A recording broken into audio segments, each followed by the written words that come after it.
Excuse me, everyone. We need to get started. So if we could all be seated. Thank you very much.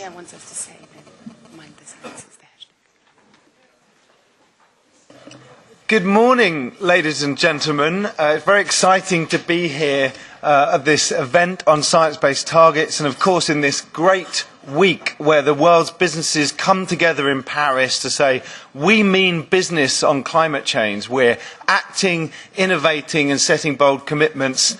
And of course, from business, we need policy. And that's partly what we're really here to discuss today. So for those of you who don't know me, my name is Paul Simpson. I'm the CEO of CDP, formerly the Carbon Disclosure Project. I can see many of you in the room will know about CDP, but for those of you who don't, we run a global platform for disclosure from companies and cities on climate change, water and forest, working with over 800 investors with 1/3 of the world's invested capital under management. And last year, 5,000 global corporations reported through CDP the actions they're taking on climate change, their greenhouse gas emissions, and they represent some 60% of the world's market capitalisation. We also at CDP are running campaigns to drive further action and leadership, and that's really what we're here to talk about today, the work on science-based targets. So we've got a very exciting and interesting panel throughout the morning. I'm just going to give a framing and then we'll move very much on. So for the last few years, you will all be aware that the world's governments, through the UNFCCC, the United Framework Convention on Climate Change, have been coalescing and agreeing on we have to keep warming of climate change to 2 degrees, not to go more than 2 degrees because that is the level felt that we need to keep to avoid dangerous climate change. Now, the 2 degrees target is the right one, but it's not that clear for business what business should really do to get there. And again, that's what we're here to talk about today. The climate science has got much stronger. I know I don't need to talk to you about that. But coming from that, and in the last IPCC report, we have the carbon budget. Real numbers that we have 1 trillion tonnes of emissions that are allowed to keep us on a 2 degrees trajectory, and we've already emitted more than half of that. So we know we have a budget, business understands the language of budgets, and that if we carry on emitting as we are and on the current trajectory, by 2045 the carbon budget will be completely used up. So if we were to do that, we'd have to be at zero by 2045. Of course, lots of great work is underway to get us on a trajectory which is going to change that. So through our work at CDP, it's very clear that target setting goals, targets for reducing greenhouse gas emissions has become the norm for big business. 80% of the 500 largest companies in the world now set and disclose a publicly stated target to reduce emissions or to reduce energy use. That's great progress. 10 years ago, probably less than 10 companies had a target, at least a public one. So we have seen real progress. The question now is, are those targets ambitious enough? Are they going to get us on track to keep within this very important 2 degrees goal and the carbon budget? Of course, whilst we as businesses are discussing this, the world's governments are discussing what should their long-term goals be. And of course, as we build up to COP21 in Paris, that dialogue is increasing. Potentially that the world's governments will agree clearer long-term goals in Paris, although there's a lot of debate about that. So really, in support of climate science, in support of the international climate change negotiations, we are asking leading businesses to set science-based targets. We're doing this work as CDP in partnership with WWF, WRI, the UN Global Compact and the We Mean Business Coalition. And I'll say a little bit more about that in a moment. And the good news is we already have a number of companies who are setting science-based targets or committing to set science-based targets. And that's the action we're looking for now, this year. Can you as companies commit to set science-based targets for the future? And by that we mean really looking to set long-term targets. What is long-term? It's very easy to coalesce around 2050 probably, but it doesn't have to be that date. And short-term targets to ensure that you as businesses get to that long-term goal. And we think those two things are very much essential. We know from the data reported through CDP, many companies' targets end in 2015.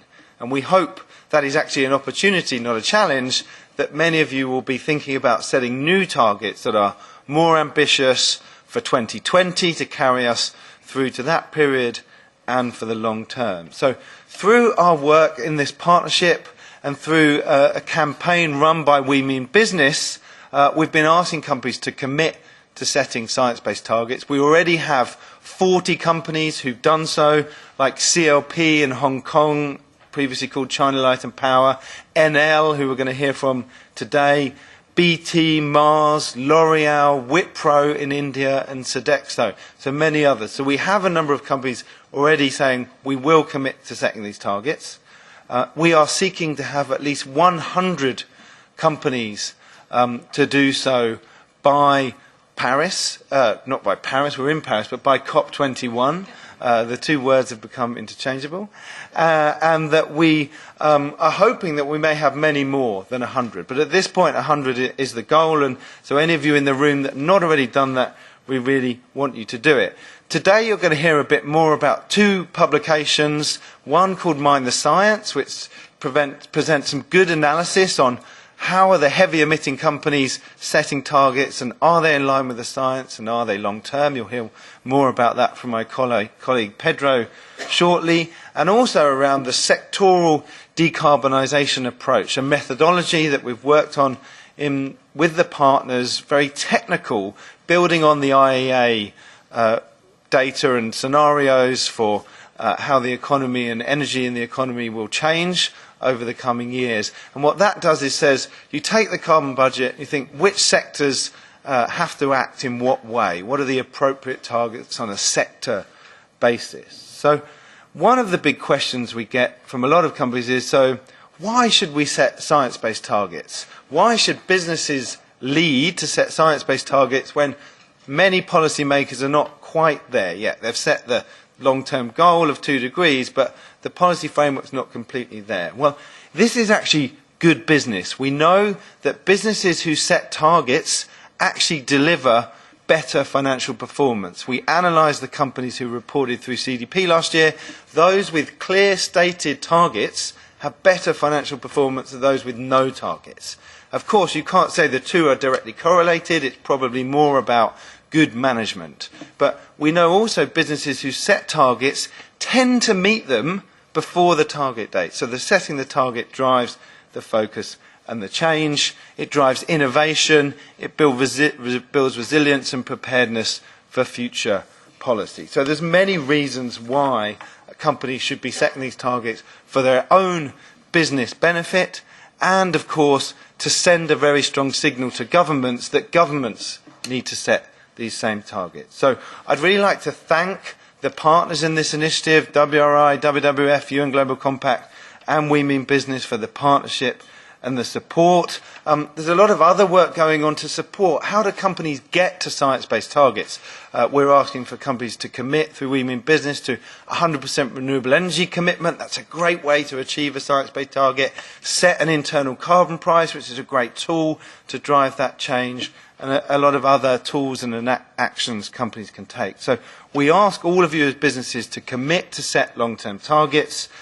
That will be good for your business. It will send a powerful policy signal. And with that, it gives me great pleasure to hand to Samantha Smith, the leader of the WWF Climate and Energy Initiative.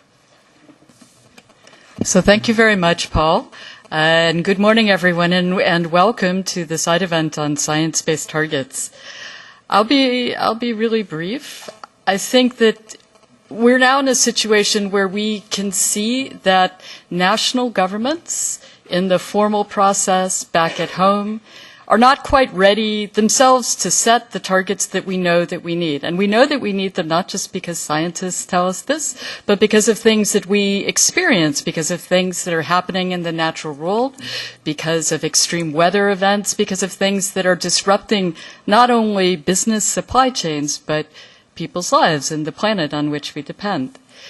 And so on the one hand, we have this gap between what everyone knows is needed and what we're able to deliver through our political processes.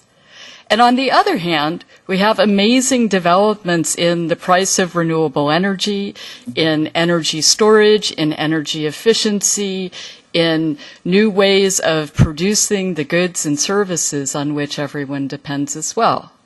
So you have these two stories in a way. You have the political story, which at the moment is not where it needs to be, but you also have a very hopeful and positive story out in the real economy, and especially in the energy sector, where all the tools and technologies that we need for a transition are there. With science-based targets, our hope is to bring these two worlds together.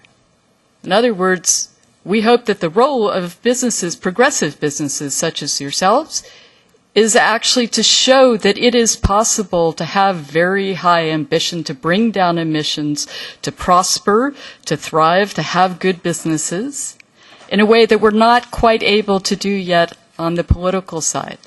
Now, Paul has talked about the two aspects of this. One is that you have to know where you're going. So, of course, we have to have a long-term goal. We do know that we have a carbon budget. We do know we need to keep warming well under 2 degrees. But the other part of it, and this is the part where as somebody who's worked in the private sector, I can also say, the things that can be done right now, very quickly, very nimbly, to adapt to this very quickly changing world of positive developments, those are things business can do.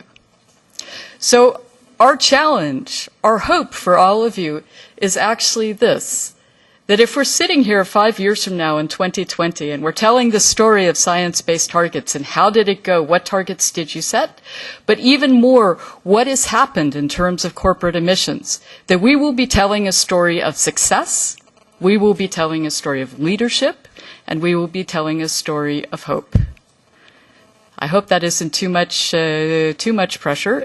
I think our role in civil society and in the business organizations is just this. We want to support you in this task. So we want to give you the tools, the methodologies, but also some of the communications, some of the incentives to make it to go on this journey. So that in 5 years, in 2020, we can tell this story of success that we may still not be able to tell on the political level. So thank you very much. And with that, I will introduce Alberto Cody. Alberto is the head of climate business engagement for WWF's global climate and energy work. And he's going to talk to us about closing the gap, how companies can align their greenhouse gas emissions targets with climate science. Thank you very much. Thank you, Sam. Thank you, Paul. And good morning, everyone. So now I have a big challenge because I have to explain the technical part of the work that we've been doing early in the morning. So I'm going to try to do my best. And as Sam mentioned, part of the objectives that we have in this collaboration is to facilitate the adoption of ambitious emission reduction targets that are in line with science. And in order to get there, we decided to develop a methodology that would help companies to understand the level of emission reductions that are consistent with science. As we heard from Paul, there was an update from IPCC in their 5th assessment report. And I would say we have, from the IPCC report, there are some good news and some bad news. The bad news is that despite all the things that are happening, emissions have continued to increase in the past few decades. We know that emissions have increased by 31% between 1990 and 2010, and actually the rate of increase is increasing. So that means that what we are doing, we need to do much more. And I think that's one of the main messages that we get from the IPCC and from the fifth assessment report. But the other part is that, and I would say this is probably the most relevant part for the work that we are doing, is that now we know the carbon budget that we have. We know how much carbon we can put in the atmosphere if we want to meet the 2-degree goal. And what we know is that by 2050, our emissions need to be at least 41 to 72% below the emissions that we had in 2010. So it's a big challenge for us how to get there, and especially in the context of the work that we do with businesses, what it means for companies to set ambitious emission reduction targets that are consistent with this challenge.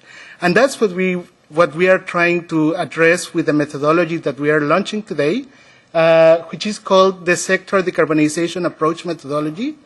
And for those of you who are not familiar with the methodology, you can go to www.sciencebasedtargets.org, and you can find the methodology there, the online tool that we also developed, and a quick guide to the SDA. Everything is free and open for use.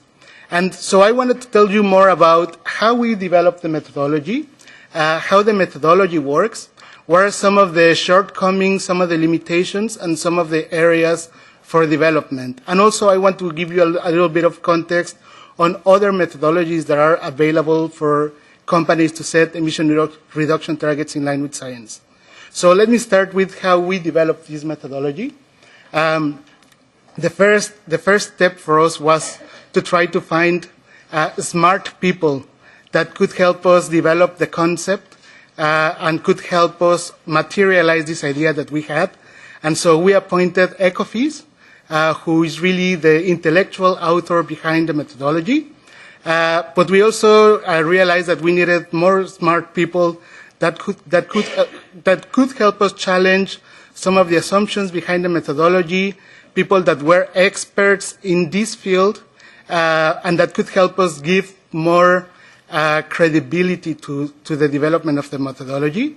So we've been working with a so-called technical advisory group, which is a group of 25 experts that have advised us during this process and also have challenged us during this process. And this has really helped us to come up with a robust methodology. The first draft of the methodology was launched for public consultation in September last year. And since then, we've been refining the methodology. And finally, we are launching the methodology today, version 1 of the methodology. And now let me tell you a little bit more about how the methodology works. Well, I mentioned this. We are launching the methodology, a quick guide, which is kind of a kitchen recipe on how to use the methodology, and an online tool that companies can use to identify the level of emission reductions that are consistent with this methodology. And in terms of how the methodology works, there's two components. There's one component that comes straight from the climate science, from the IPCC, which is, first of all, the level of global warming, which is 2 degrees. That's the basis for the methodology. The second one is the concentration pathway that we are using in the methodology, which is basically 450 parts per million.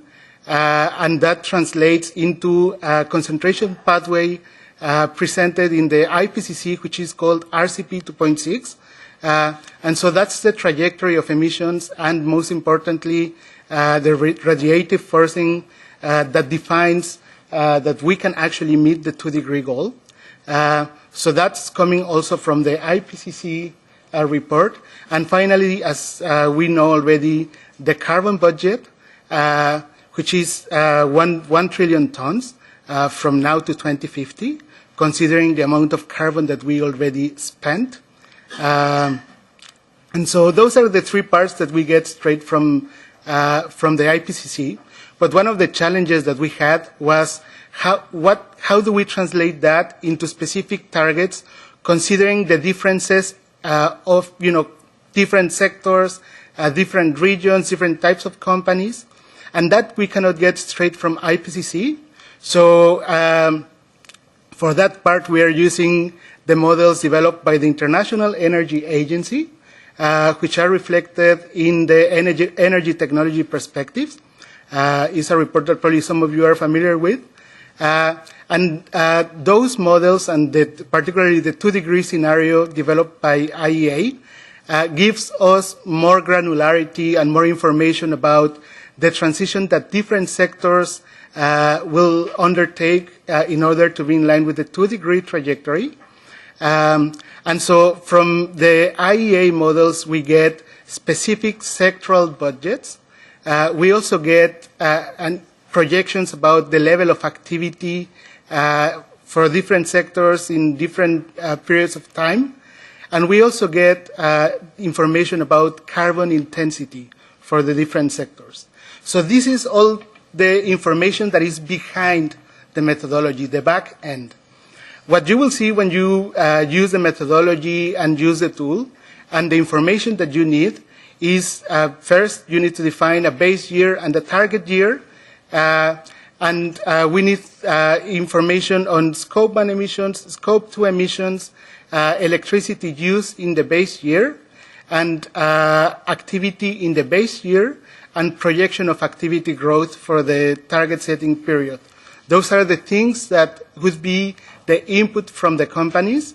And with this, what you get out of the methodology, out of the tool, is the level of emissions that are in line with the 2-degree pathway and the carbon intensity for some sectors. And of course, the level of emission reduction that is required. So this is, in very briefly, how the methodology works.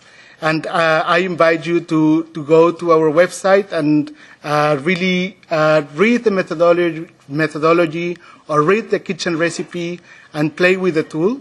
And you'll find it really simple, I believe. Now, two of the main assumptions behind the methodology.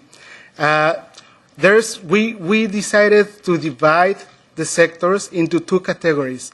One is categories that are mostly homogeneous sectors. And in this category, we have, for instance, power utilities, cement, iron and steel, aluminum. And these are sectors that, considering the level of activity projected and the level of emissions, we can reasonably assume that there's going to be a convergence in the carbon intensity for these sectors by 2050. And so that's one of the big assumptions that are made in the methodology in the way targets are determined. And then we have other category of sectors, which are sectors where there's no that degree of similarity. And so we call them heterogeneous sectors. And in that case, we are not making any assumption about convergence in terms of carbon intensity, because it's probably very unlikely, that a TV manufacturer and a car manufacturer will ever reach the same level of carbon intensity. But what we are assuming there is that all companies that fall within these heterogeneous sectors will follow a compression in terms of their overall emissions. And so this is the way the different sectors are treated in the methodology. And again, you can read more details in the document on the website. But I guess this can give you a brief idea. Now, in terms of what the methodology does and what it cannot do, I would say that the methodology is like a compass. It gives us the direction that companies need to follow to be in line with the 2-degree trajectory, but it doesn't give us the detailed, step by step, what needs to happen in 2023, what it means in terms of technology transition and all that. A lot of that information is actually contained in the underlying reports of the International Energy Agency. So it's not a GPS, right? It's like a compass. And I think that's how we should how we should see these and probably other methodologies. Some of the areas for future development, one key area for us is at the moment we are taking global carbon intensity values, but we don't have the regional differentiation. So that's one of the things that we are already working on as part of this methodology. The second one is we want to incorporate some structural parameters in some sectors to have more accurate emissions and emission trajectories. For instance, for aluminium, to differentiate between primary and secondary aluminium. That's the idea of structural parameters. We really need to develop the thinking around science-based targets for Scope 3. That's a very complex area, and the methodology can help us with some aspects of Scope 3 emissions, but there's more that can be done, and that's, again, in the priorities of this initiative. We need more in-depth analysis for some sectors, and we also need to develop further the thinking around land use change emissions and non-CO2 gases. So those are, I would say, the main areas for development in the methodology. And finally, on other methodologies that exist, you can also find them on sciencebasedtargets.org.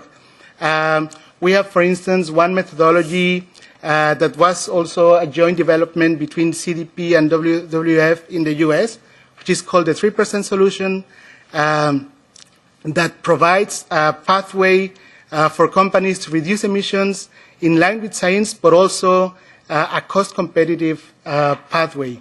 It shows the economic opportunities behind these emission reduction trajectories. We have a lot of development in methodologies that use something called the value-added approach, and we have a lot of methodologies that are being used already by companies that have pioneered the adoption of science-based targets. And we have also some companies that are simply applying a linear decarbonization trajectory to estimate their emission reduction targets in line with science. So there's many ways of thinking around these. I think the important thing for us is that companies develop thinking and identify how they can get to a 2-degree trajectory, and that's really the objective behind this technical work. And with that, I'd like to invite Pedro to explain about the Mind Science report. Yes, let me please introduce you, Pedro. This is Pedro Faria. He's the technical director for CDP, formerly the Carbon Disclosure Project.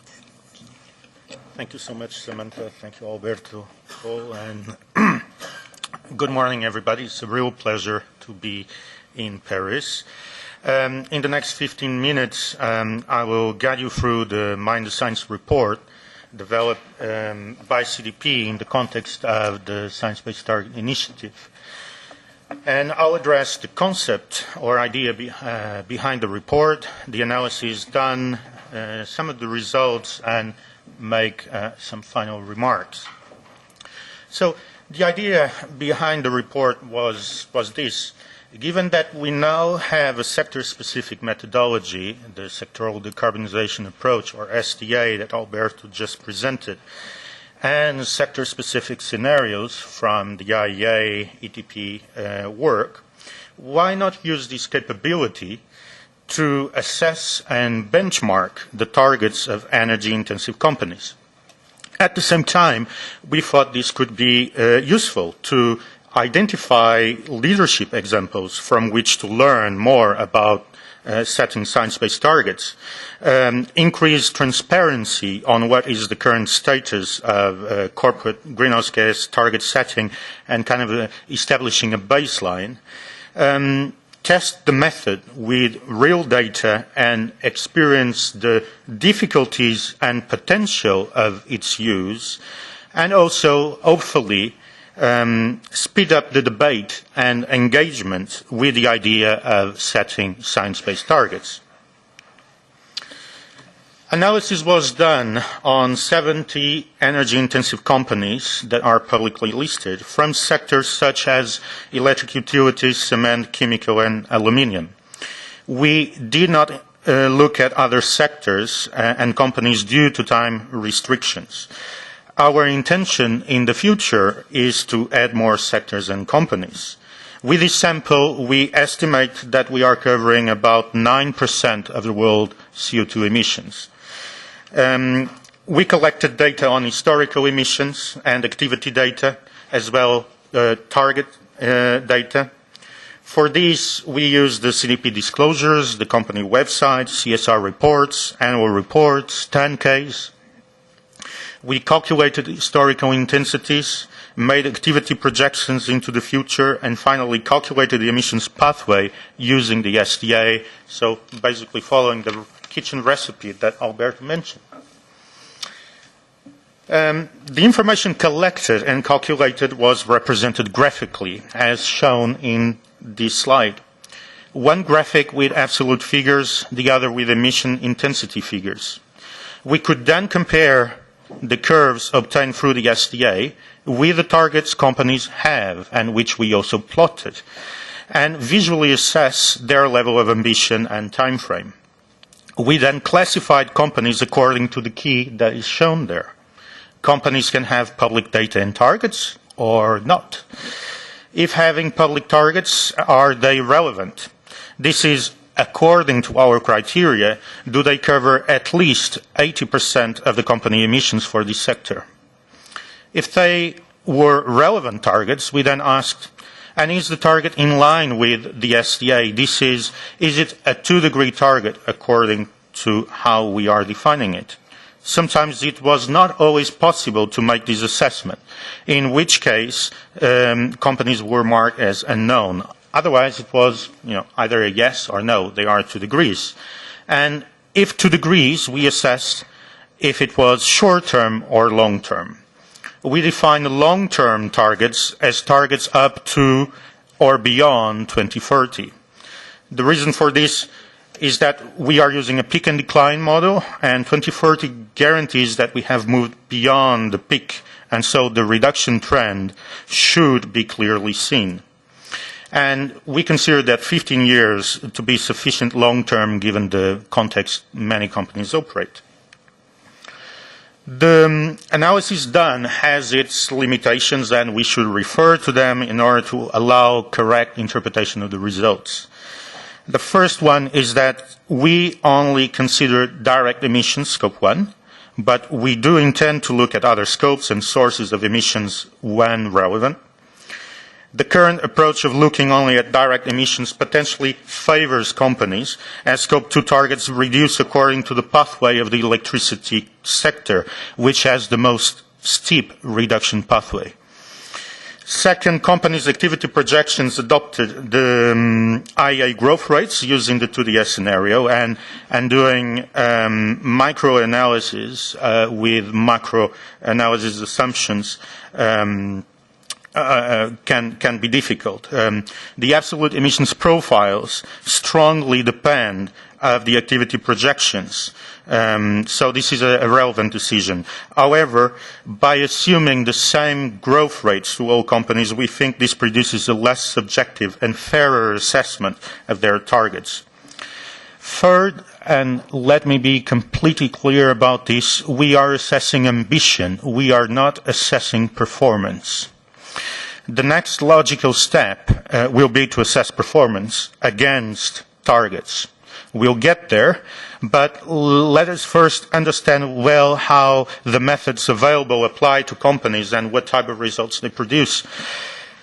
And finally, a feature of the methodology more than a limitation of the analysis, the scenarios used in the SDA assume peak and decline. So some sectors are allowed to increase their emissions in the short term.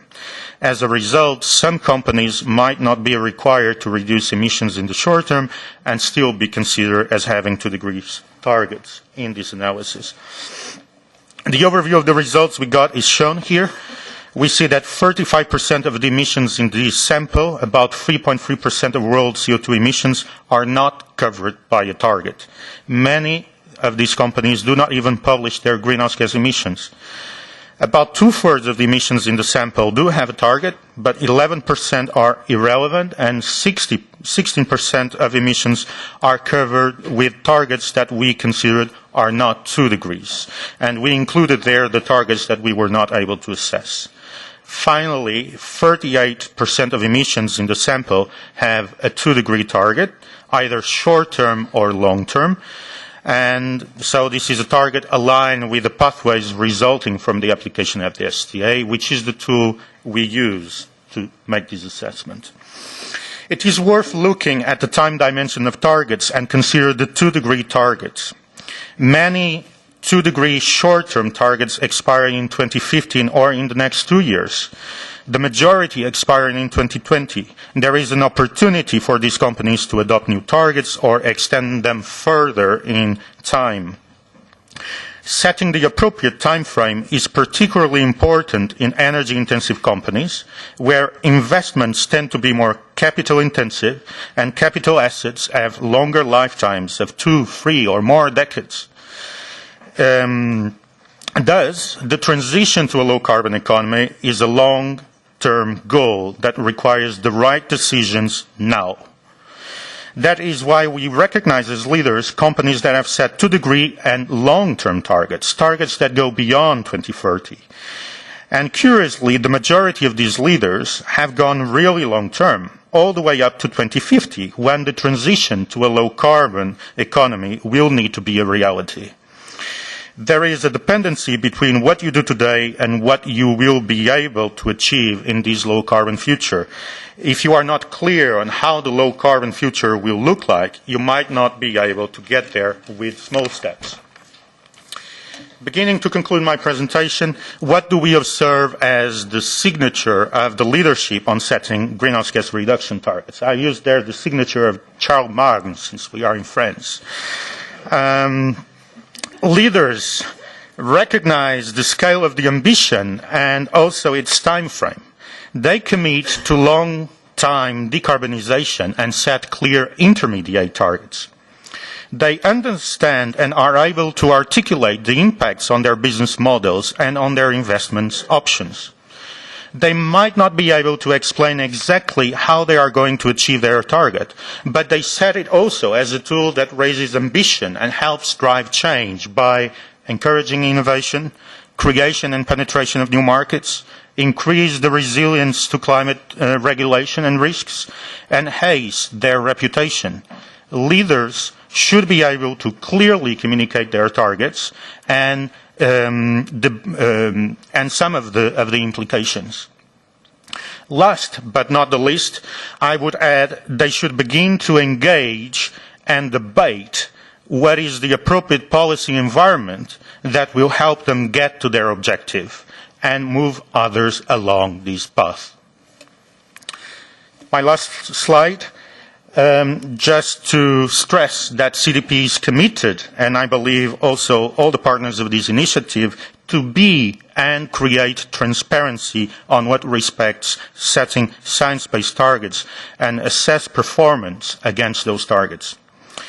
A report that calls itself Mind the Science should be open to be scrutinized by the public and peers as required by the scientific method. Our objective is to make data, calculations and interpretations available, and we would like to carry on in the next few months doing it and improve beyond some of the limitations of the analysis. In the Science Based Targets Initiative website, you can find a PDF executive report that can be downloaded and a set of what we wish will be interactive infographics about company emissions and targets, where in the future you will find company-specific data to make your own appreciation and assessments. Please have a look at the report, the current infographics and data available, and the methodology used for the analysis. Feel free to send your comments, good or bad, hopefully always constructive.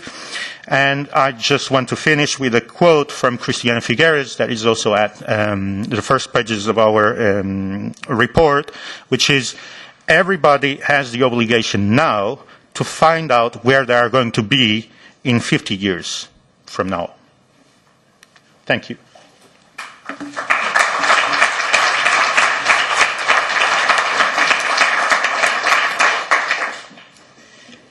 So thank you very much, Pedro. I'd now like to introduce our panel and its moderator, Kevin, if you would. So Kevin Moss is the Global Director of the Business Center for the World Resources Institute, and he's going to lead us through a lively discussion, we hope, with distinguished panelists about the experiences of business leaders in setting science-based targets. Thank you. Okay, could I ask all the panelists to come up, please? And could I ask everybody to just look happy? I'm going to take a picture to tweet. I've always thought it must be interesting for people who can't be here to know what it looks like from the front. So please, look happy and look attentive. Paul, sit down, sit down. Thank you. Okay, all the panelists, please come join me.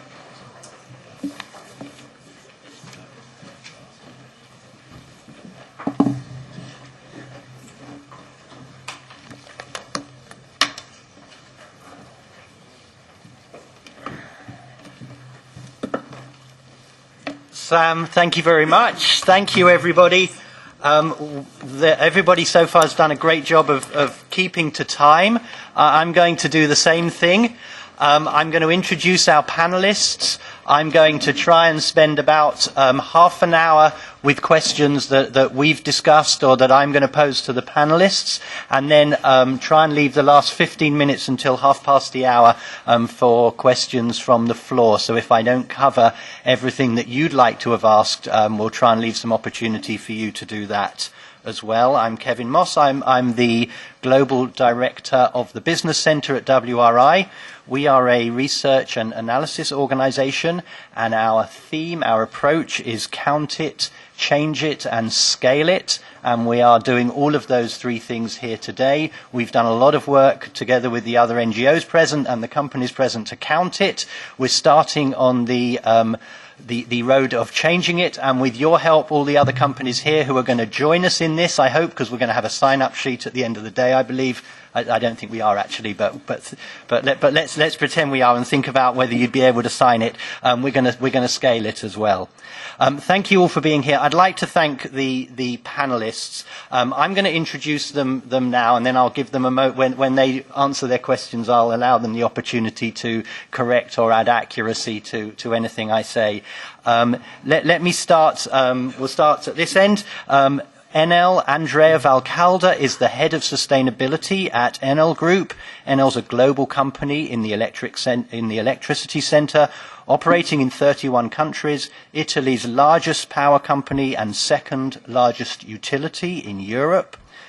Enel's science-based target, a long-term commitment to carbon neutrality by 2050. And an interim target based on intensity, carbon dioxide per unit of kilowatt hours, 18% by 2020 on a 2-degree trajectory. Andrea. And then Jeannie, Dr. Jeannie Ng is the Director of Group Sustainability at CLP Holdings Limited. CLP Holdings is a vertically integrated electricity supply business. They supply electricity to 80% of Hong Kong's population and also have investments across Asia, in China, India, Southeast Asia, Taiwan and Australia. Their goal is to meet Asia-Pacific's energy challenge in an economic, sustainable and socially responsible way from one generation to the next, which I think gives us some context for a science-based target. Their science-based target is to reduce the carbon intensity of their portfolio by 75% by 2050, a long-term target, and an interim target of a 28% reduction, also an intensity target, CO2 per kilowatt hour of intensity, 28% by 2020, so an intensity target. Kevin Rabinovich, Global Sustainability Director from Mars Incorporated, a company that's involved in the manufacture and distribution of food products. They are a family-owned business, and like many family-owned businesses, still use the words of one of their founders, Forrest Mars Sr., who set the objectives of the company not only to manufacture and distribute food products, but also in a manner as to promote the mutuality of services and benefits among all all stakeholders, again, a great context for setting a science-based target. Mars has an aspiration to a 2050 absolute reduction of 80% in their carbon emissions for their entire value chain. And later on in the questions, we'll find a chance to explore the scope 1, 2, and 3. For Mars, an 80% reduction in their entire value chain is an aspiration for 2050. And they have an interim target of a 100% reduction in their carbon emissions for their scope 1 and 2 by 2040 and a 25% reduction by 2015. So we have representatives from companies that are headquartered in Europe, in Asia, and in the US. We have intensity targets and we have absolute targets on the panel. So we've got a great cross-section, and I'd specifically like to thank Kevin and Jeannie, sorry Andrea you don't get this one, who flew in today. Kevin overnight from the US, and Jeannie who's just flown in from Hong Kong and literally came straight from the airport. Thank you very much. We really appreciate you being here with us. As I say, when I start with questions, if there's anything I said that was inaccurate or mispronounced, please take the opportunity to correct me. And Jeannie, I'm going to start with you, an intensity target. Perhaps you can tell us why you went for an intensity target. Right. I think. Sorry. Yeah. I think when we look at targets, we still think in the more sort of there's a practicality, even though there's aspirational. And I think from our perspective, if we look at different sectors, there will be different opportunities. For some, the total can be done now. I think for the sectors which have the biggest contribution, so power sector, for us, we will start off, I think, with emissions intensity. I think that's part of the challenge, which is the sheer immense size of the challenge that we need to deal with. So starting off with emissions intensity for us was one of the ways. The other context, and this is us being in Asia, which is developing. The whole point of our company was we were growing the company. And the amount of new demand that we have to meet is just so urgent and so huge that we know today it's just basically pretty much impractical to expect us to expand the company in 10 years and not have an increase at all of carbon emissions. So, and in our part of the world, the fuel of choice is still fossil fuels. So unfortunately, we don't get to choose necessarily, what to build. It's the governments that decide. They want a coal plant, a gas plant.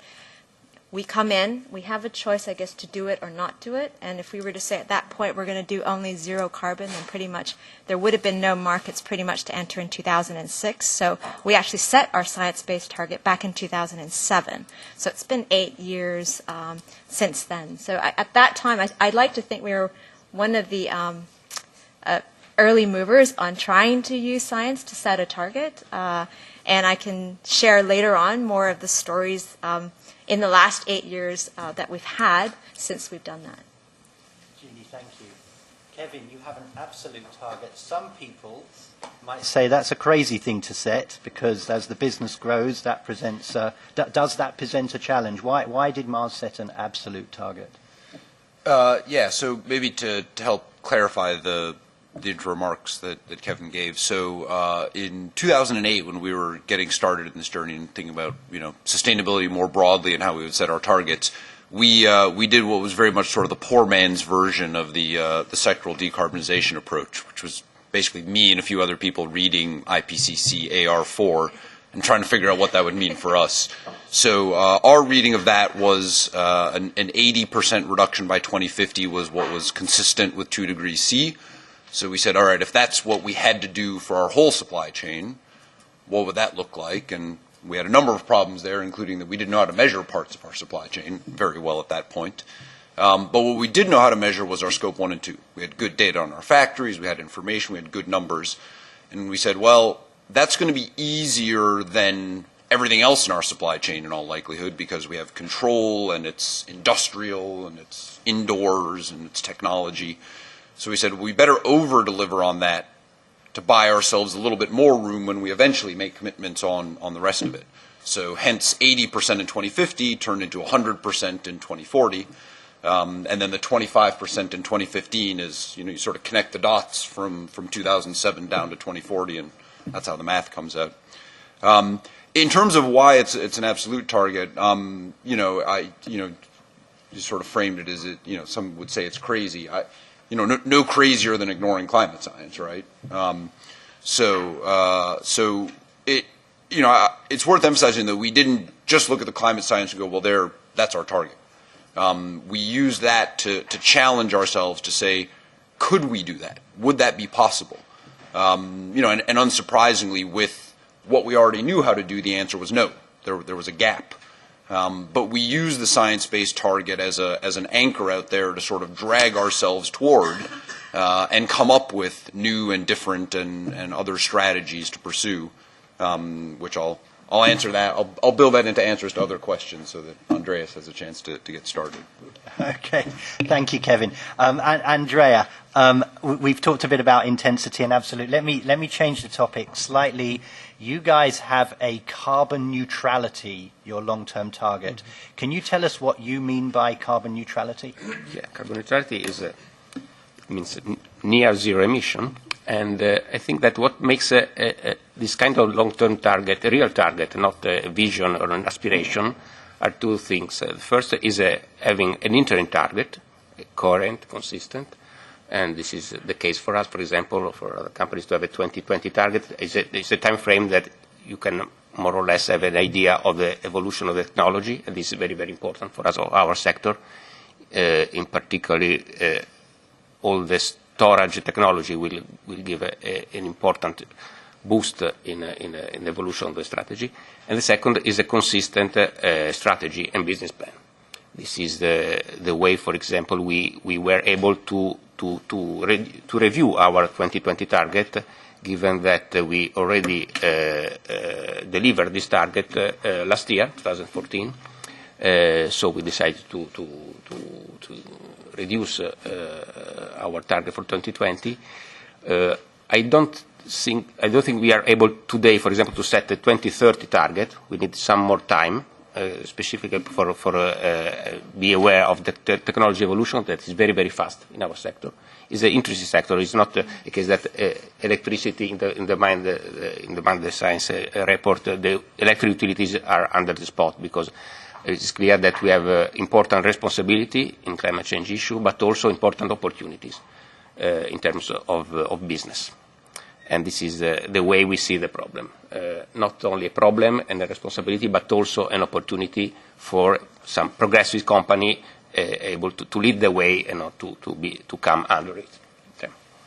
So let me follow up, and I'll ask everybody to perhaps answer this question. I'm going to assume that your science-based target was more demanding than whatever preceded it, and when it comes to you, correct me if that's wrong. How did you go about persuading others in your company, perhaps those who know less about the topic, or who are focused purely on the commercial side and weren't interested in the environmental side? How did you go about persuading people more widely that this was the right thing to do? And would you do anything differently, having been through it?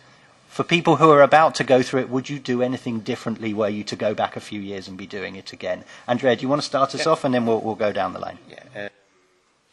About our case, it's quite has been quite easy for us to give a strong acceleration in our process, given the fact that our board has been renewed last year, and our new CEO comes from our renewable division.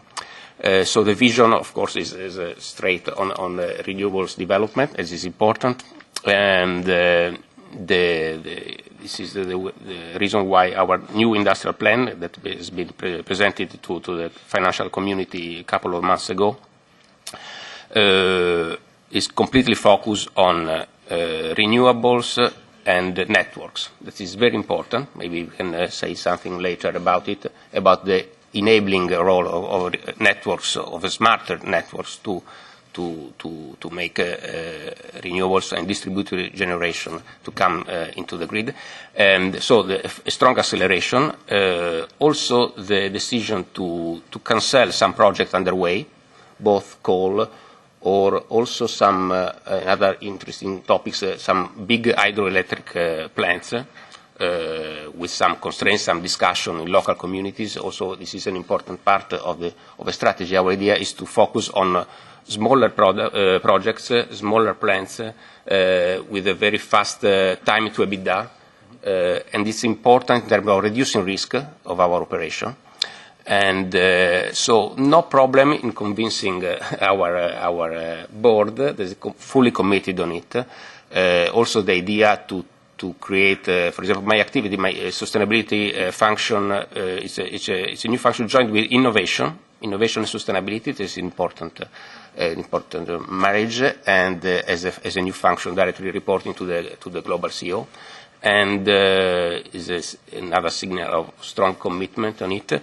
But also, I think that more and more our shareholders are aware of this opportunity and the way to reduce risk for them.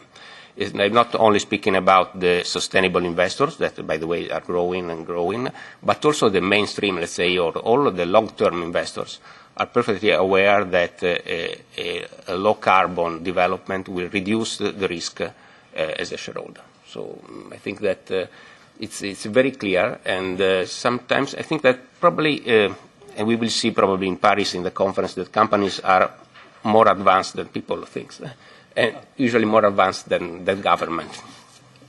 Andrea, thank you. Jeannie, do you, I think two things, reducing risk, shareholders want this action. What other reasons did you use to help your company decide this was the right thing to do? Well, for us, again, part of it was reducing risk, so being in the same sector. Being a part of the power sector, I think you just have to recognize it was going to be a risk for the company. And furthermore, we're in Asia. So again, we go back to the fact that, if we were going to grow our business, we just knew fossil fuels would be a part of it.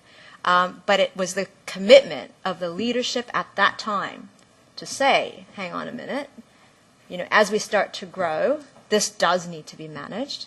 Therefore, having these targets makes business sense. And therefore, we really should start on that road and that pathway. Because there were very little, and there still is very little, sort of climate-related signals or policies and regulations in our part of the world at that time, it was quite difficult to decide, well, how are we even going to do that? And for us, I think, because I'm a scientist and my predecessor also had a very scientific mind, so we both were very focused on, well, these are the IEA scenarios, this is what the IPCC has come up with, we should be using this information. And so it was just a way to actually start it. But I think when we go back to what made it happen, it was the leadership, number one. And it was number two, also understanding at that time, because of the lack of support, were we willing to take a slightly lower rate of return in order to get some of this off the ground? Because a lot of times it's not going to be competitive. If it was, you don't need all of this commitment. You don't need all of this publicity or people saying this is the right thing to do. Actually, a lot of times the right thing to do is the hardest thing to do. So I think that piece really made a difference for us when you're trying to grow the company, but at the same time you're saying, well, but for this, we ring-fence this, and if we really want to do renewables, and for us it was very similar to now, we started with renewables. In fact, we developed a renewable energy target in 2004 for 2010, but because we met it early in 2007, that was when we had the confidence to say, now we should be able to do more. And that's when we came up with the science-based targets. Thank you. Kevin, different sector and a family-owned, is that the right terminology? Privately owned business rather than publicly owned. Yeah. What did you have to do to persuade your leadership? And also, if you were to go back and do it again, did you learn any lessons that would be valuable for people here? Yeah, so in terms of, I think the way you originally phrased the question was, versus your previous goals. So we didn't have one previously, so it was quite a big step from nothing to that. But I think part of the reason... So no excuses from anybody saying today, well, we don't have a target, we can't go straight to science-based, you can. Yeah, I think part of what made that work for us was we internally we think of ourselves as a science-based company. I mean, so we're a food manufacturer and producer, but a lot of that's based on science. So there's a lot of plant science, there's manufacturing science, there's packaging science. It's that's kind of what we do. We're not climate scientists or environmental scientists, but it's at some level science is science. So that's sort of the lens we look at things at. So a narrative that was built around there's a science-based problem here, or science has helped identify a problem is probably a more accurate way to say that. That was a comfortable lens for looking at it. We then brought in sort of the, what I talked about, that tension of using that to help us get innovative and clever in terms of developing strategies. And then we sold it into the business as a, let's call it three-quarter baked strategy of what it would take to deliver against the short-term targets, at least the 2015 part of that. And that was enough for people to kind of wrap their heads around it and buy into it. Shareholders are important to us as well. We just have fewer of them, 3. But they care about this. And they think about the business quite literally in generational terms, as in their children and their grandchildren and their grandfather who started the business.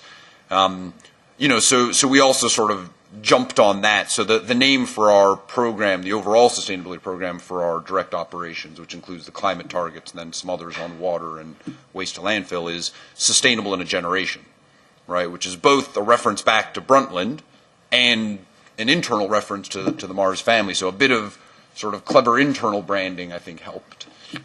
In terms of things we would do differently, probably the biggest one I would call out is I think we made a little bit of a mistake in the beginning of making the targets be sort of wholly owned by our manufacturing function within the business.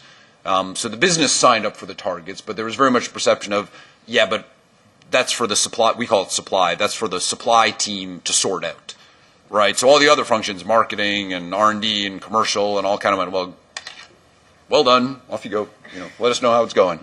And in some respects that works, but in some respects it doesn't, because, when you're talking about allocating capital to projects, some capital goes to investing in new assets to launch new products, and some capital goes into investing in efficiency. And if the marketing team only cares about the new product launches and doesn't really care about the efficiency, when the management teams get together to decide how to, spread around the capital, you got the supply guy going, efficiency, and everyone's going, yeah, but that's your job to worry about. That's right.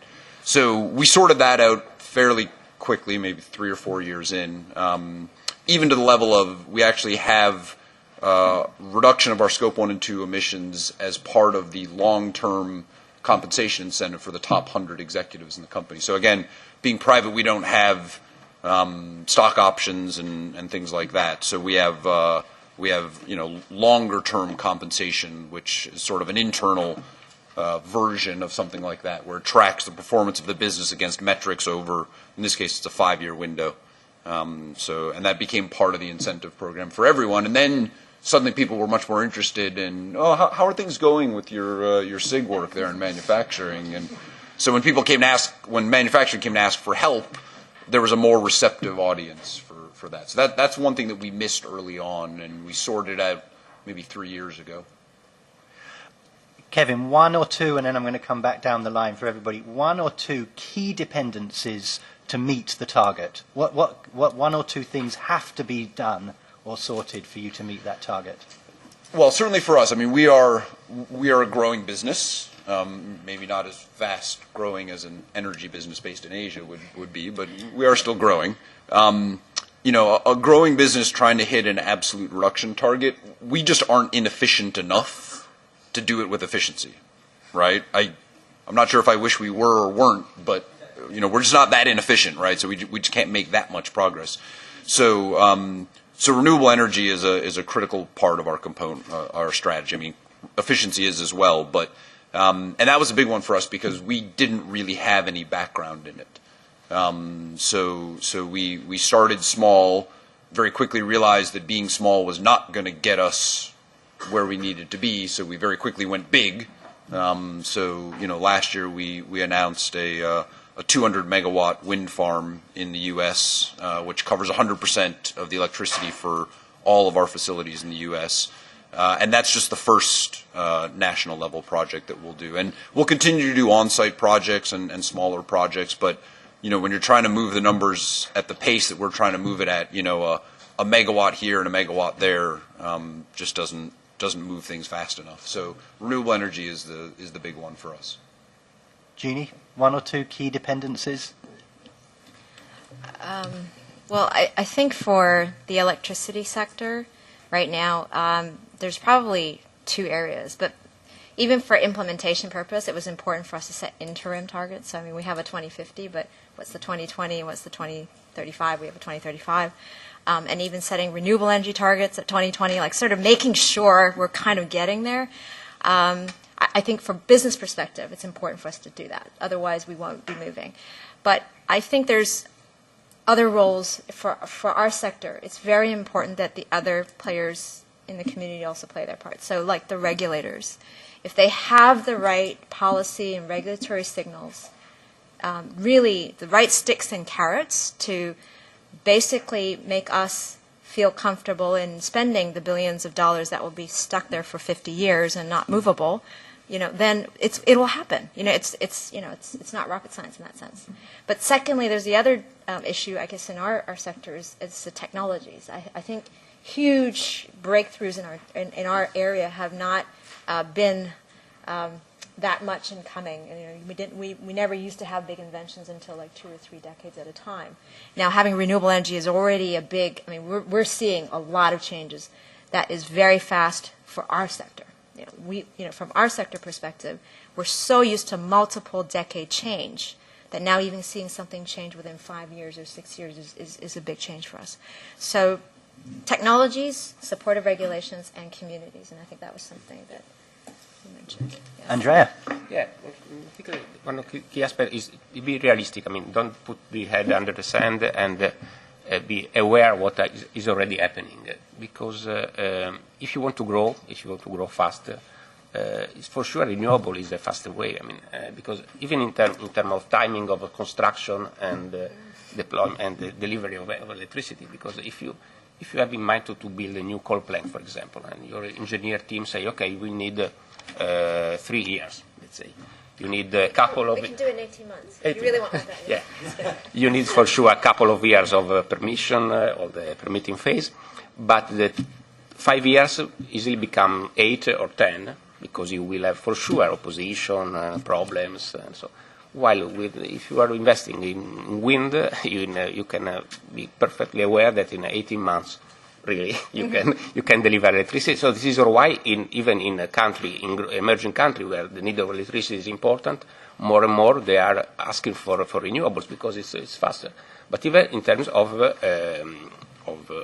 cost of electricity, because when in Brazil, for example, we have a different bid for new electricity, and usually wind is the technology winning because we have plenty of resources of wind there, so it's the easy way, the faster way to grow. So being realistic means also to take decision, for example, in not defend what is not defendable.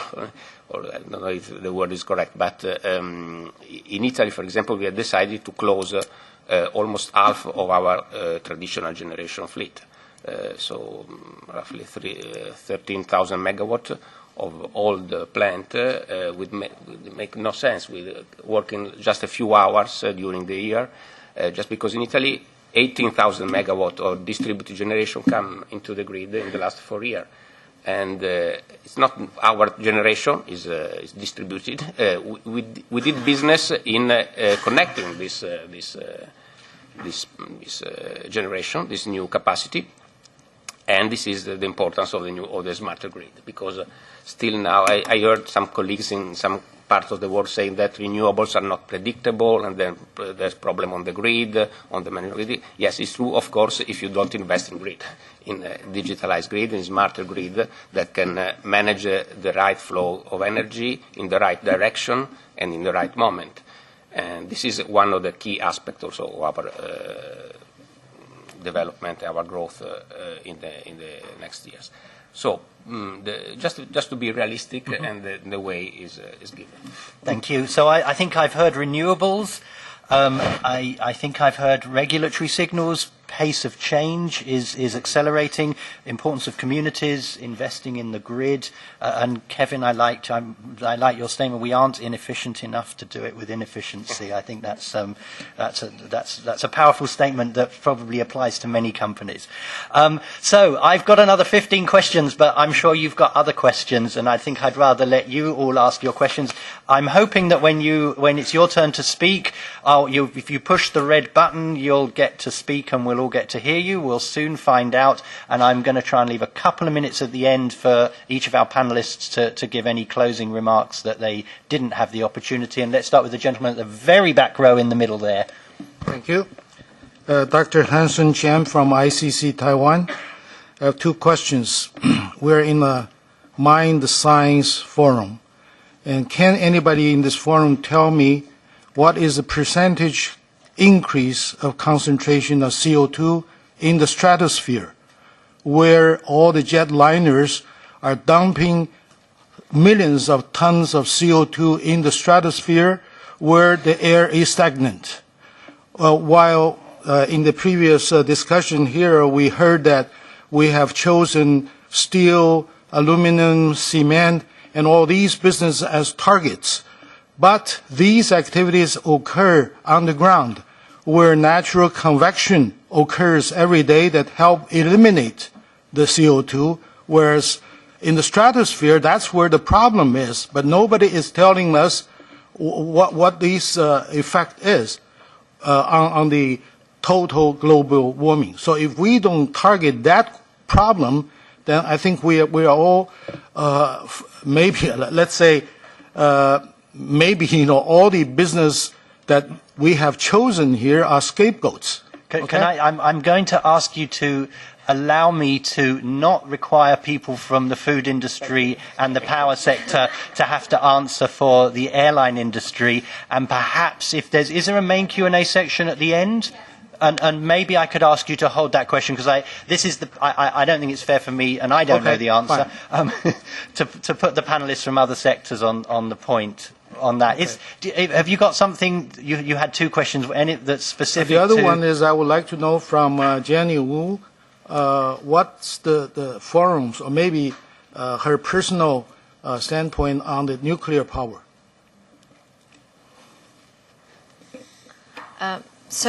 In fact, we actually have a non-carbon emitting target of 30% of our portfolio to reach by 2020.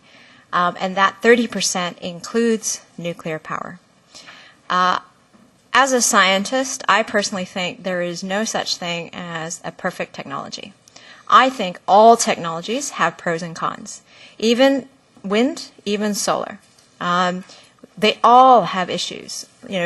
Solar and wind, there are land issues. In fact, we're one of the largest wind energy investors in both China and India. So, today, with all that experience behind us, we see what the issues are. So I think nuclear is the same. It's no different. Even coal. I know today we say let's ban it, let's not use it, let's stop using it. I'm just trying to keep an open mind. I've seen petrol and diesel technology. So when petrol came on board, people said, ban diesel. Diesel's dirty. This is the bad thing. Next thing you know, you saw diesel technology move forward. So I think when I look at technologies today, I have to be careful to try to think about, well, if all the technologies or all the different types of areas of technologies are moving, can I today say this is bad forever? Now, having said that, I still think, for coal, carbon capture and storage is a long way. So that's one of the reasons why it would be nice to kind of avoid it, because I don't think that solution is necessarily something that, we can see necessarily even in my lifetime. I'm not sure. But in short, nuclear, yes, our company basically does not select. We think all technologies, we try to diversify as much as possible. Thank you, Jeannie. The gentleman who is just in front of you. Yes. Sorry, if you still wanted to ask.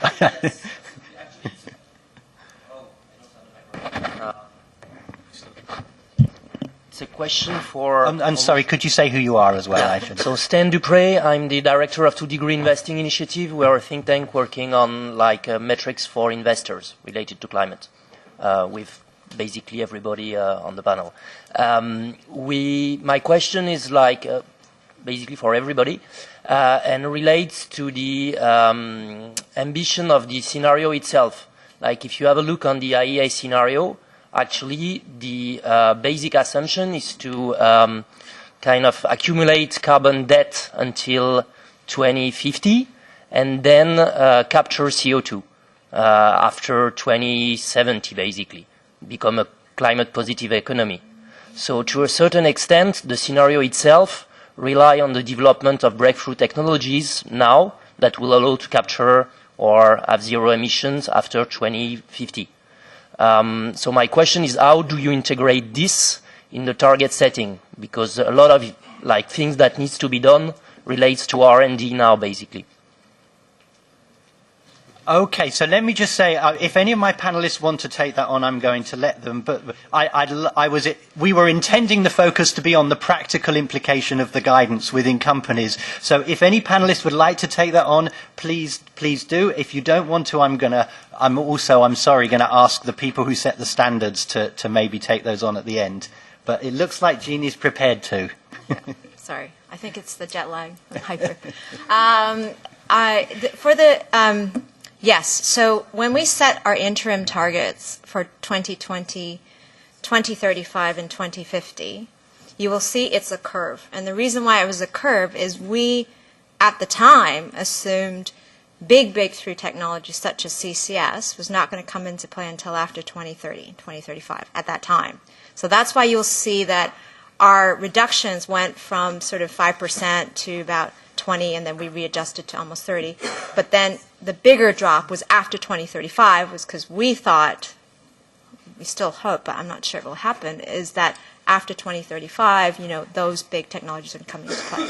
So we've used that kind of knowledge to try to set our interim, because I look at our long-term target as it's aspirational, it's a must-do, we just got to figure out how to get there, we don't know how to get there. But as we go along the way, we should be setting practical targets, but also based on looking at technologies. And as I said, because it's so important to our business, that's what we use. We use that information to try to figure out, what will be plausible at that time. Speaking specifically about CCS, we know the technology. We tested also all the capture phase. Of course, today doesn't make sense in terms of economics. If you don't have a possibility to, for example, to oil recovery or something like that, the cost of carbon doesn't make sense. But personally, I think that if I have to identify a technology that really can change the game, it will be storage. Storage really can change the way we use and we produce electricity today. Probably in the longer term, after 2050, maybe CCS can have a role in a couple, maybe with gas or sometimes even with biomass, having a positive impact on the atmosphere. But today, really, I don't see an opportunity for us, at least for us, we are not interested in investing now today in testing or exploring the technology today. Okay, let's go over to there. There's two people next to each other. Do you want to? You know what? Let's, in the interest of getting a few people a chance, do you both want to ask your question, and then we'll open up to the panel to take their choices. Thank you. Thank you, panel. John Moorhead from BSD Consulting. And I've got the easy job here in joining my appeal to the organizers of this conference regarding the reduction. You've talked a lot about, particularly in Asia, the difficulty of achieving absolute reductions and focusing on relative. But I'd like to make an appeal here, in addition to the great work being done here to reduce greenhouse gas emissions. And that is that if you look at the budget we have from 2010 to 2050, it's to look also, and I appreciate that a lot of the technologies will come maybe in 2030, 2035, but to still look as much as possible in a more linear fashion what can be achieved short term. because what's required is reduction of 1.4% on a linear basis from 2010 to 2050. And unfortunately, together with Thomson Reuters, we published a report in December on the performance from 2010 to 2013 in absolute terms. And what we found is that, in fact, there has been an increase of 3% over that time period. We don't have the 2014 data, so we could only do it for that period. Whereas, in fact, in absolute terms, and this is for Scope 1 and 2 for the Global 500, what was required was a decrease of 4%. So that's a 7% gap that we already have in 2013. And I understand how challenging it is. I mean, if you just look at what NL, for instance, reported in terms of what they had done, they've achieved a 1% reduction, which is already a great achievement, but unfortunately we need more. So my appeal is to also look at how much can be done on an absolute basis on a more short term. John, thank you. And the gentleman next to you. Thank you. Jean-Cyril Dagon from Oxfam. I've got two small questions for Mr. Rabinovich. Mars approach, this double approach of having a no crazier than climate science long-term strategy that recognizes science and your responsibility over the whole supply chain, and at the same time interim targets for the emissions that you best control on Scope 1 and 2 is an interesting one. My two questions are, now that you've reached the 2015 deadline for your first interim target, the next one is 2040. So are you going to set another target in between so that you can still direct your innovations and your operations? And the second question is, while you work on this Scope 1 and 2 emissions and you keep your whole value chain long-term goal, what are the processes and the strategies that you have in place to work on the rest of the emissions on Scope 3? Thank you both. So you each have 1 minute, which allows you to be selective as to which part of which question you answer. But I'm determined we're going to finish on time because we were enabled to start on time. And I'm going to say Kevin first, Andrea, Jeannie, 1 minute each, go. All right. I'll wave off on the first question because I think I'm the only one that's going to be able to answer the second question. So I have a good answer for the first one, but so I think a couple comments. So when we were doing that original work in sort of 2008, trying to put together the numbers on this, what we realized was that on our Scope 1 and 2 emissions, what we needed to do was set a target, get to work on trying to deliver against it. On Scope 3 more broadly, which of course has lots of things in it. There's agriculture, there's packaging, there's logistics, there's retailers, there's consumer use, it's all in there. What we needed to do was invest in better understanding of what our footprint was. Particularly in agriculture, there's a lot of different numbers, there's a lot of uncertainty, and we want to make sure, before we go do some really significant things to drive changes, we want to make sure we're doing the right things in the right places. So what we've been doing is investing time in better understanding. The intention ultimately would be to make commitments for other parts of the value chain beyond Scope 1 and 2. Because we haven't finished that process yet, I can't tell you what those numbers would be, but that's the direction and the intention that we're pursuing. In terms of our performance, so we have we will hit the 2015 target. In part thanks to our efficiency work and in part thanks to our renewables work, which we've had to accelerate more than we thought we would need. And this actually maybe speaks to your first question, which is, so our emissions over the last few years were down about 5 or 6% versus our baseline, which is behind relative to the trajectory we want to be on. But that's because, we ran into some challenges that we didn't anticipate, which sometimes happens. So we sort of had to pull harder on another lever in our strategy, which was renewables.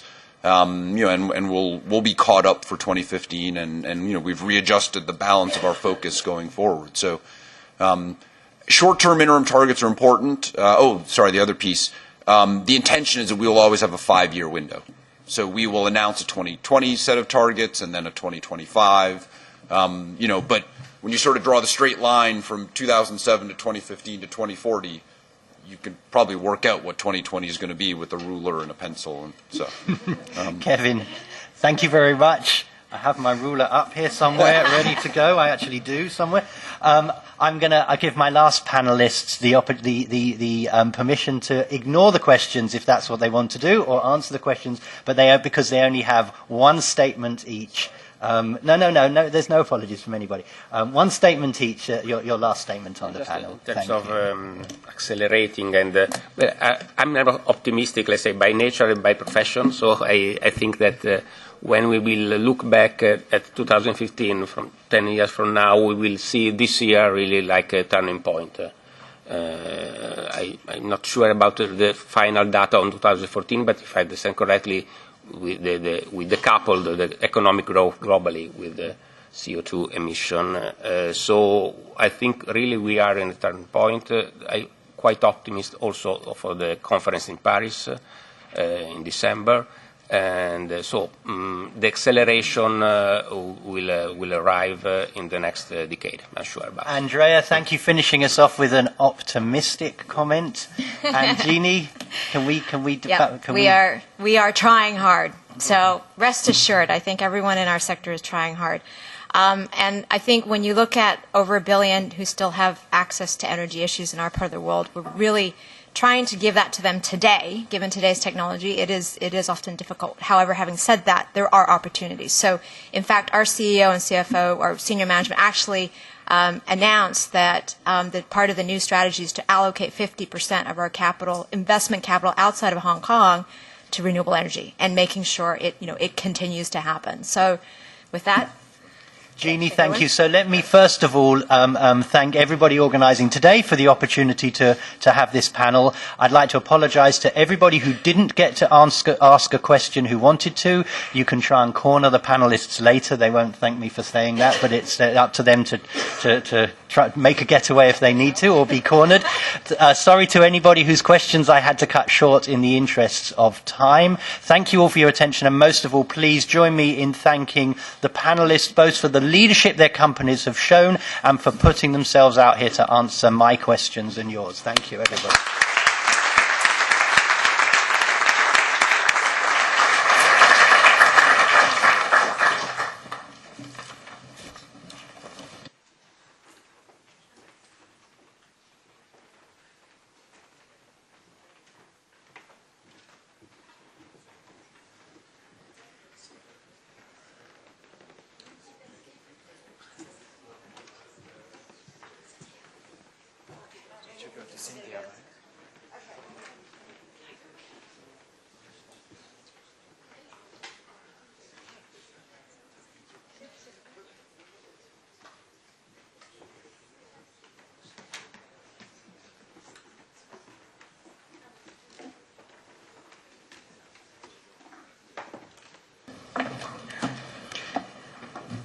So thank you very much, Kevin, especially for your and all of the panelists for a great discussion and also your timeliness. That was really impressive.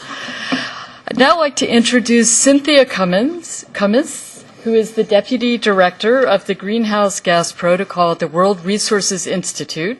So she's going to tell us about the call to action, because as you may have gathered, it's not just about setting targets.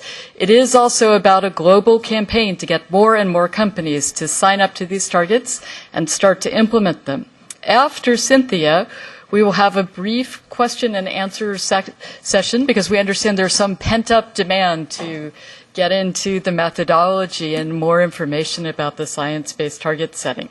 But first, Cynthia, please, if you could lead us off. Okay, good morning, everybody. Can you hear me? Okay, great. So I have the privilege to tell you about the Call to Action campaign. So in addition to the tools and guidance and research that the project is engaging in and developing, we're also launching today a Call to Action campaign.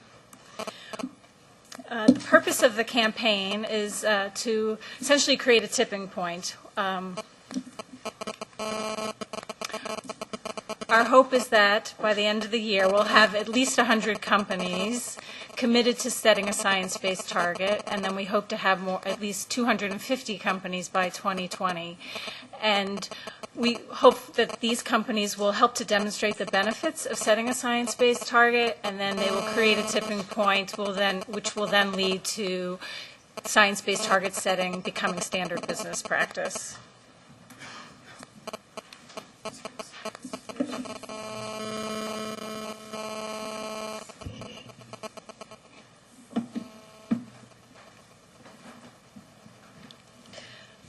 So for companies to join the call to action, there's a sequence of steps. The first thing that they do is they indicate their commitment to setting a science-based target by completing a commitment letter form. Once they've done that, they have 24 months to set a science-based target.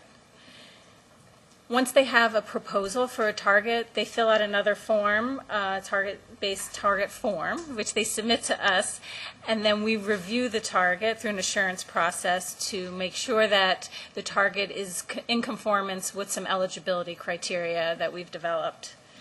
And then once we've approved the target, then we work with the company to publicly announce it. So let me quickly try to tell you a little bit about the eligibility criteria for the campaign, and this is what we think constitutes a credible science-based reduction target. So first, the first criteria is the boundary of the target, that it needs to include, the target needs to include all your Scope 1 and Scope 2 emissions of the company, and then also cover all greenhouse gases that are required under the Greenhouse Gas Protocol. The second criteria is the time frame. We want the targets to be forward-thinking, so they need to at least look at 5 years into the future to encourage long-term investments. And the next criteria is the level of ambition. To make sure that the target is science-based, we want to ensure that it's consistent with a 2-degree pathway. And then the next criteria is Scope 3 emissions. For a lot of companies, the majority of their emissions are in their value chain. And so for those companies, we also require that a company set an ambitious reduction target for Scope 3 that goes alongside their Scope 1 and 2 target. As Alberto mentioned earlier, the project hasn't really yet had time to think through what a science-based target looks like for Scope 3, but there's a lot of ways companies can already be setting Scope 3 targets that are ambitious. And we'll be flexible about what those targets look like. And then the final requirement is that a company commits to disclosing their inventory every year, annually, so that stakeholders and the project can track performance. And then in addition to the requirements, there's also some optional criteria that are recommendations. So we hope that companies will also develop some mid-term and longer-term targets so that they can make sure that they're on the 2-degree pathway leading up to 2050.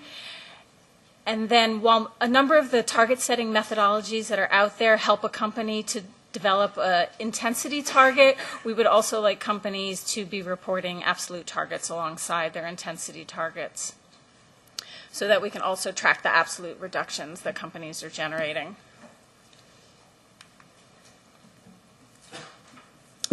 In return for participation in the call to action campaign, we offer a variety of benefits. The first one is recognition. So once a company signs the commitment letter, they'll be listed on our website as a company in the process of setting a target. And then once we've reviewed and approved their target, the company will be profiled and through case studies and quotes and other opportunities that we're developing for recognition. And then also, the companies that are signed on to the campaign will also receive some technical assistance, mainly in the form of the review of the target, so that the company can have assurance that the target is science-based and credible. And for companies that want some additional assistance, they might want help in picking a science-based target setting methodology, or actually help calculating the target, some other types of assistance. The project partners can offer that as well. And the third benefit, we believe, is the credibility that companies will get through being aligned with our project and having assurance.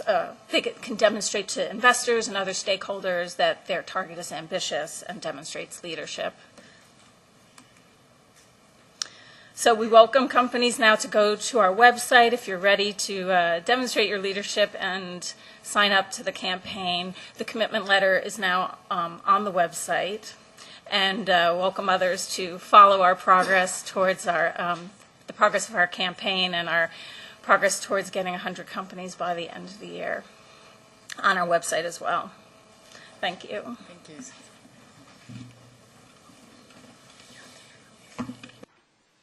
Thank you very much, Cynthia. And if you just want to put the website up on the big screen, and there we go. So now you know where to go. Okay, I'm sure there are a few questions. I see people getting ready to raise their hands. So let me start with you, sir. Thank you. Stéphane Voisin, an analyst from Kepler Cheuvreux.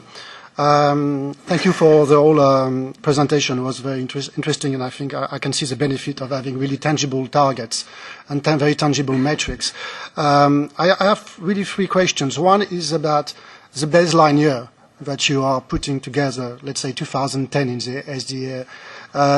Obviously, this kind of grandfathering method can discriminate companies that have been very efficient before 2010, let's say, if you take a 2010 baseline, and can introduce many biais. We know those are biais that grandfathering methods have been introduced, like in the UTS, and this is, if it is supported by regulations or if it's scrutinized by shareholders or stakeholders, it can introduce many biais. So that will be my questions. How do you cope with that? Second question is that how do you cope with basically the difference between emerging countries and developed countries? You know, the target will be more likely to be 85% for developed countries, while 50% for emerging countries. So our company like NL or other companies will discriminate, you know, what they do and how they can apply that to their own operations. And my last questions will be, aren't you afraid at the end of the day to send a wrong message to some of the companies?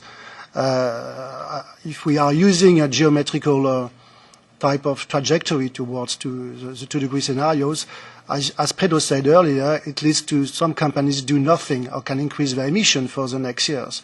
And it could be a very good excuse for many companies to do nothing for quite a long time right now. So aren't you afraid basically to send these kind of wrong messages?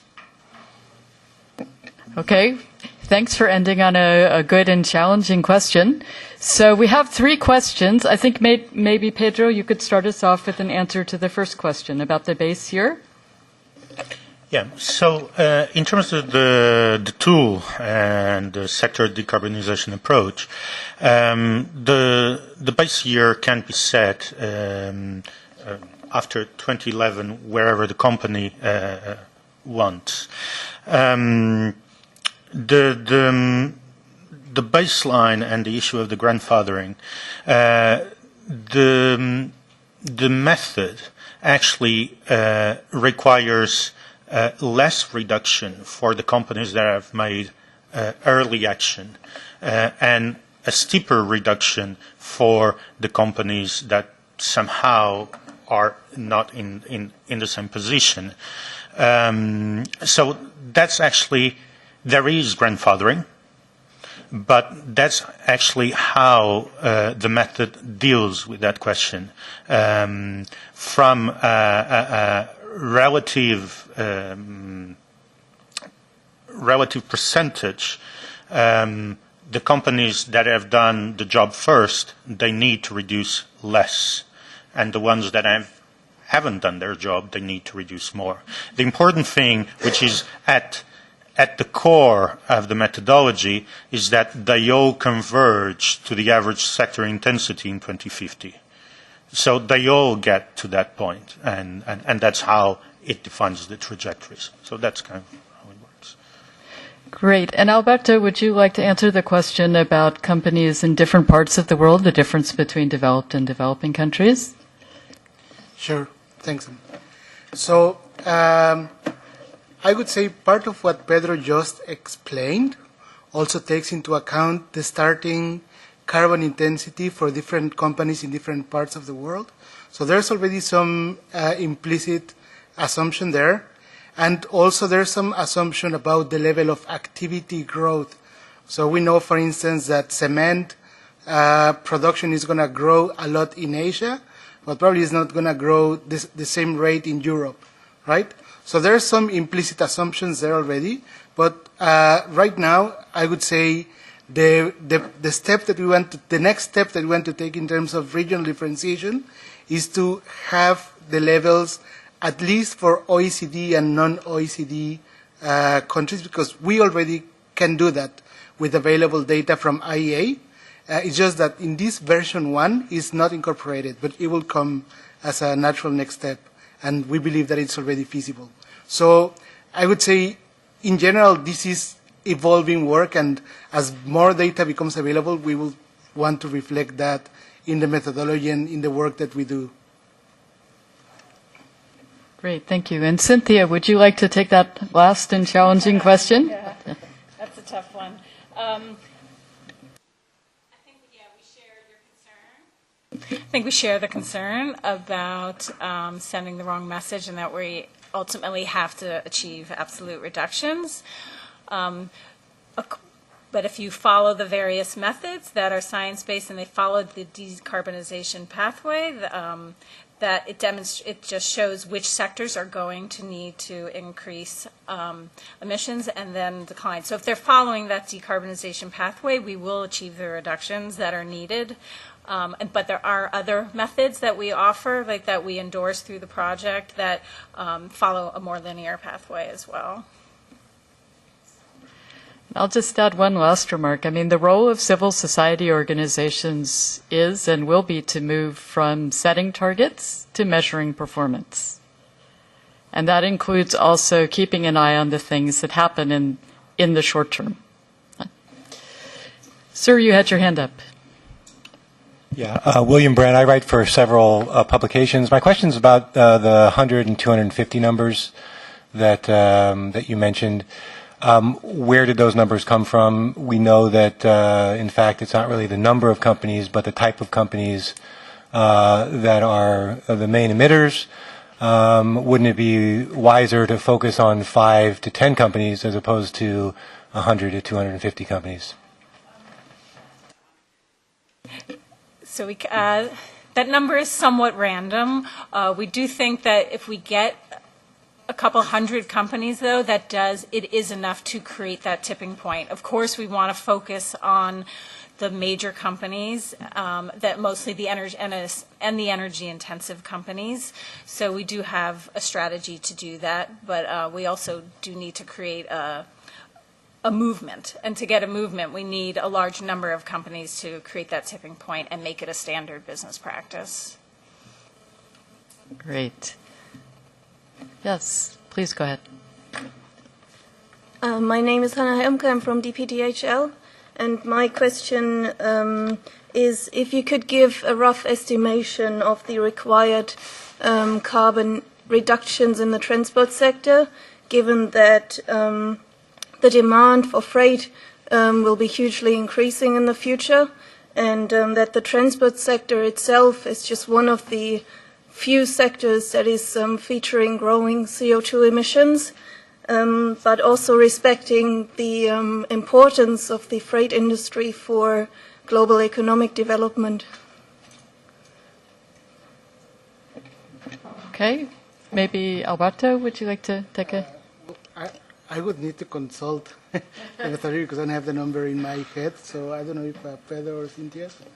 No, I don't have the numbers on my head. I think some of the assumptions of the IEA is that there will be a big move to electrification, and so that's how you get to the numbers that are there and that we can't remember. Probably I can say something more. Also, one of the underlying assumptions for different modes of transport is also some sort of convergence that also, in terms of passenger kilometer or grams of CO2 per passenger kilometer. And as Pedro mentioned, that involves, in some cases, a change in the way those transport services are delivered, including electrification, but also shift in transport modes. So we can go get back to you with a specific number after the session, but that's kind of the underlying thinking behind. So we have time for one last question. Sir, you've had your hand up. Yes, thank you. Thomas Gordon from ADEME, which is a French national environmental agency. So with a, let's say, public policy question. With your experience, do you forecast any training needs to improve capacity building in companies? Yeah, we think that's a key part of the work that we need to do in the coming months. We've already started, and we are organizing webinars and workshops and events like this with the idea of creating awareness, first of all, but then we also need to create capacity building in different regions, different sectors, and that's a key part of what we want to do in the coming months. Especially we want to get to that 100 number of companies. We need to do a lot of that. So, yeah, it's a key part of the initiative. Okay, folks, sorry, we have to stay on time, so I'm told. So if we could please thank our panelists, and then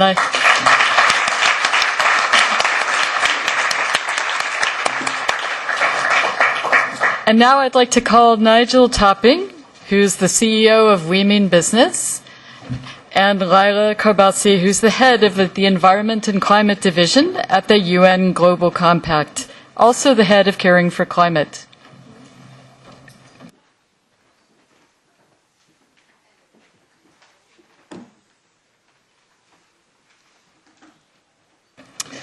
So, Laila, you're going to give us some closing remarks? Great. Thank you, Sam. I'll be very short for the closing remarks. This has been very encouraging, and it's been a very interesting and lively discussion. And companies that are committing to science-based target is a huge progress compared to just a few years ago. When Caring for Climate came to existence about 8 years ago, there were many discussions in terms of target setting and framework for how to report on those targets. And at that time, we didn't have a universal agreement on the need to keep the increase of global temperature below 2 degrees. And so there were many considerations for how to set targets, such as issues of competitiveness, issues of growth, issues regarding variability by sectors, national regulations, and so on. And today, through the work that has been done on the Science-Based Target Initiative and with our partners, CDP, WRI, WWF, the Global Compact, and Women Business, there is a basis now for companies to have the confidence that they can significantly and in a legitimate way contribute to fighting climate change. So the fact that companies are stepping up is simply an indication of the many opportunities that exist, opportunities in terms of growth, innovation, access to new markets. We've heard those examples before, building trust and confidence with shareholder, and helping shape and prepare for future regulation. If we look at the numbers, 80% of the global 500 companies have targets, greenhouse gas emissions targets in place. Out of the 8,000 companies in the Global Compact, 400 are in Caring for Climate. And today we know that 40 companies have stepped up to have targets according to science. So those companies engaged in climate change actually only represent a small fraction of the business community. And in the Global Compact, we estimate that about 10 to 15% of companies in the market are seriously engaged on sustainability issues, and the share of companies engaged on climate change issues is even smaller than that. So we need many more companies to come on board, and only through a critical mass of companies can the private sector really be an effective part of the solution. So the Global Compact, with our partners, we will carry forward the call for commitment on science-based targets towards COP21 and beyond COP21. And we hope that the commitment of hopefully the 100 companies that will come forward at COP21 will be part of a package of commitments that will be handed over to the President of COP21 and to the Secretary General of the UN at the Caring for Climate Business Forum, which takes place on the 7th and 8th of December during COP21. And this package of commitments, we're hoping, will include 100 companies on science-based targets, 100 companies that will align with the business leadership criteria on carbon pricing, 100 companies that will engage on responsible policy engagement on climate change, and 20 companies that will put forward their most notable case studies on climate adaptation and resilience. And this package of commitment will give encouragement to governments that the progressive companies are ready for a strong deal at COP21. So I will stop here, and I invite all of you to mark your calendars for 7-8 December at COP21, the Caring for Climate Business Forum. And for those companies that are not yet signatories, you're welcome to consider joining Caring for Climate. Thank you. Thank you very much, Laila. And Nigel? Thank you, Samantha. So I come from a small island country called the United Kingdom. So I'm thinking about boats and journeys and navigational instruments. And one of my closest friends is a professor of polar science at the University of Tromsø in Norway, and I was very lucky to join him on a sailing trip last summer to sail from Greenland to Iceland. And I thought it would be kind of a fun thing to do, and it wasn't. It's one of the hardest things I've ever done. And as we sailed away from Greenland, and the coast of Greenland, the mountainous coast of Greenland, disappeared under the horizon, I was feeling sick and scared and wondering what the hell I was doing. But we had no choice. We had to cross the ocean to get to the other side. And we had GPS and radar and satellite phones and digital weather maps and all the modern technology. So it wasn't scary in the sense of not knowing where we're going. What we've been talking about today is the collective crossing of an ocean that no one's crossed before. No one has navigated the global economy to land it within 2 degrees global warming. And we're talking about the compass, or the prototypical compass, as Alberto described it, and some of the pioneering companies who've left shore and who are on their way, and who are making the maps for the rest of us to follow. This is really hard work, right? It requires difficult conversations about what is ambition, what is appropriate. It's very challenging for some sectors. You've heard some stories of courage, I think, and vision today, but we need a lot more courage and vision. And this is a year when we're asking our regulators to have courage and vision. So one thing I'd remind you is that the relationship between business and policymakers is not one way. It's not the case that business will follow if policymakers lead, or policymakers will lead if businesses follow. There's a reciprocal relationship where courage and vision and leadership is recognised and influences everybody. So this growing movement of businesses who recognise the inevitability of us having to cross that ocean is really encouraging. And I think that when you see the steps laid out by Cynthia, commit now to setting a science-based targets, then engage in the process of really deeply understanding it, and take up to 2 years to set it. There is no excuse for not making that commitment now. Get in your boats now. Let's make this a massive navy that's crossing the ocean together. Yes, 100, 250 is not enough. It needs to be 1,000 companies by 2020. We need not to talk about bold and ambitious targets, just this is business as usual in 5 years' time. So please, get in your boats, and if you're already in it, then get your friends, your other businesses to get in the boats alongside you. Let's get across the ocean fast. Thank you.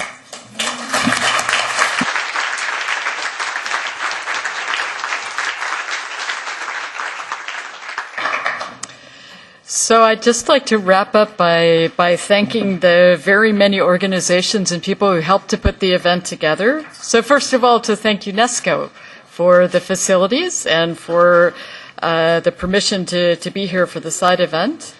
And then, of course, the EPE, who's organizing the Business Climate Summit and supporting us in coordinating logistics. Not least our friends and partners in We Mean Business. Nigel, you know, I used to be a field conservationist in the Arctic, so we must talk about your journey. I'm sure it was awful, yeah?